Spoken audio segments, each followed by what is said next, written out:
जय श्री कृष्णा दोस्तों, कैसे हैं आप लोग। मैं आशा करता हूँ कि आप सभी अच्छे होंगे। भगवान श्री हरि की कृपा, भक्त वत्सल भगवान श्री कृष्ण की कृपा आप लोगों पर सदा बनी रहे।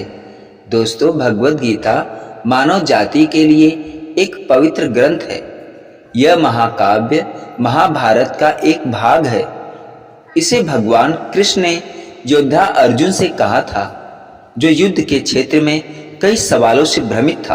18 अध्यायों में विभाजित 700 श्लोकों वाला यह ग्रंथ धर्म के मार्ग पर जीवन जीने का खाका माना जाता है।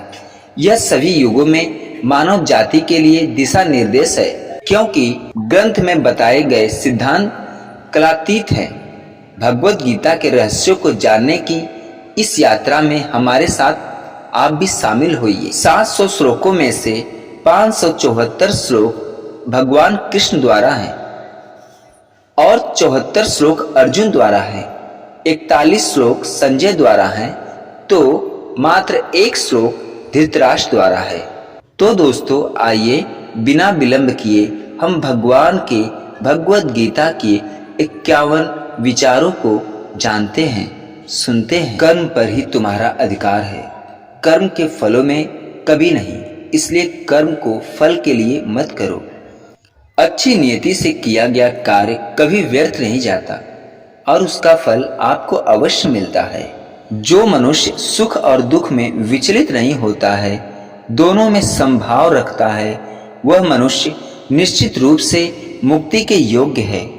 हृदय से जो दिया जा सकता है वह हाथ से नहीं, और मौन से जो कहा जा सकता है वह शब्दों से नहीं। सुकून संसार की सबसे महंगी वस्तु है, जो केवल आपको ईश्वर की भक्ति से ही मिलेगी।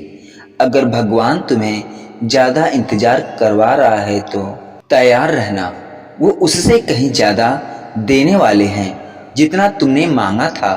निंदा से घबराकर अपने लक्ष्य को न छोड़ें, क्योंकि लक्ष्य मिलते ही निंदा करने वालों की राय बदल जाती है। जो हुआ अच्छे के लिए हुआ, जो हो रहा है अच्छे के लिए हो रहा है, जो होगा वो भी अच्छे के लिए होगा। उस दिन हमारी सारी परेशानियां खत्म हो जाएंगी, जिस दिन हमें यकीन हो जाएगा कि हमारा सारा काम ईश्वर की मर्जी से होता है। जो सरलता से मिलता रहे उसका महत्व नहीं रह जाता। अक्सर खो देने के बाद समय, व्यक्ति और संबंध के मूल्य का आभास होता है। जीवन में सब कुछ खत्म होने जैसा कुछ भी नहीं होता। हमेशा एक नई शुरुआत हमारा इंतजार कर रही होती है। सम्मान हमेशा समय और स्थिति का होता है, पर इंसान उसे अपना समझ लेता है। दान करना और भूल जाना दान की सर्वोच्च प्रक्रिया है। की गई दान की गणना तुम्हें दान को तुच्छ बना देता है। अगर परमात्मा तुम्हें कष्ट के पास ले आया है, अगर परमात्मा तुम्हें कष्ट के पास ले आया है, तो अवश्य ही वो तुम्हें कष्ट के पार भी ले जाएगा। कर्म का धर्म से अधिक महत्व है, क्योंकि धर्म करके भगवान से मांगना पड़ता है, पर कर्म करने पर भगवान स्वयं फल देता है। संघर्ष करने से कभी मत घबराना, क्योंकि संघर्ष के दौरान ही इंसान अकेला होता है। सफलता के बाद तो सारी दुनिया उसका साथ देती है।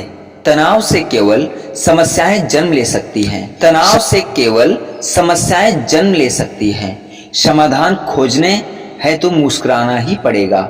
जिस डर से आत्मविश्वास की हानि होने लगे, उस डर का अंत करना आवश्यक हो जाता है। अभिमान को आने मत दो, स्वाभिमान को जाने मत दो, क्योंकि अभिमान आपको उठने नहीं देगा और स्वाभिमान कभी आपको गिरने नहीं देगा। समस्याएं हमारे जीवन में बेवजह नहीं आती। उनका आना एक इशारा है कि हमें अपने जीवन में कुछ बदलना है।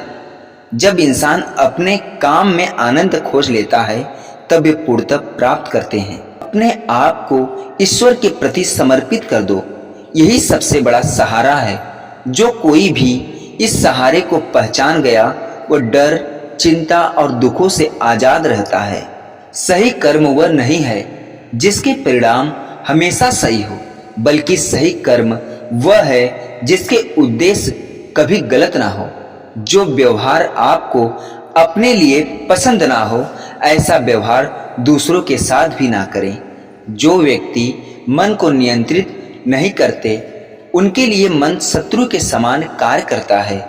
इंसान हमेशा अपने भाग्य को कोसता है, यह जानते हुए भी कि भाग्य से भी ऊंचा उसका कर्म है। जब हमारा मन कमजोर होता है, तब परिस्थितियां समस्या बन जाती हैं।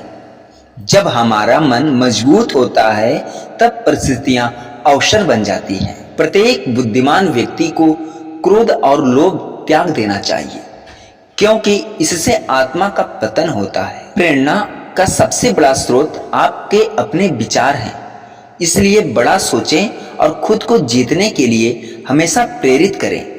मैं उन्हें ज्ञान देता हूं जो सदा मुझ में जुड़े रहते हैं और जो मुझसे प्रेम करते हैं। इंसान अपने विश्वास से बनता है, जैसा वो विश्वास करता है वैसा वो बन जाता है। जिस तरह आग सोने को परखती है, उसी तरह मुसीबत एक बहादुर इंसान को। मदद सबकी करो, मगर आशा किसी से मत रखो, क्योंकि सेवा का सही मूल्य ईश्वर ही दे सकता है। वासना, क्रोध और लालच ये नरक के 3 द्वार हैं। जो बीत गया उस पर दुख क्यों करना, जो है उस पर अहंकार क्यों करना, और जो आने वाला है उसका मोह क्यों करना। ईश्वर, ब्राह्मणों, गुरु, माता पिता जैसे गुरुजनों की पूजा करना तथा पवित्रता, सरलता, ब्रह्मचर्य और अहिंसा की शारीरिक तपस्या है। जो मुझे सब जगह देखता है और सब कुछ मुझ में देखता है, उसके लिए न तो मैं कभी अदृश्य होता हूँ और न वह मेरे लिए अदृश्य होता है। जो विद्यमान होते हैं वह न तो जीवन के लिए और न ही मृत्यु के लिए शोक करते हैं। जीवन ना तो भविष्य में है ना अतीत में है, जीवन तो इस क्षण में है, वर्तमान में है। तो दोस्तों, ये थी भगवत गीता के अनमोल विचार जो भगवान के मुख की वाणी थी। तो दोस्तों, ये विचार कैसे लगे कमेंट में जरूर बताइएगा। अगर वीडियो अच्छी लगी हो भक्त वत्सल भगवान श्री कृष्ण के लिए चैनल को लाइक, शेयर, सब्सक्राइब जरूर करिएगा। पूरा वीडियो देखने और सुनने के लिए दोस्तों धन्यवाद।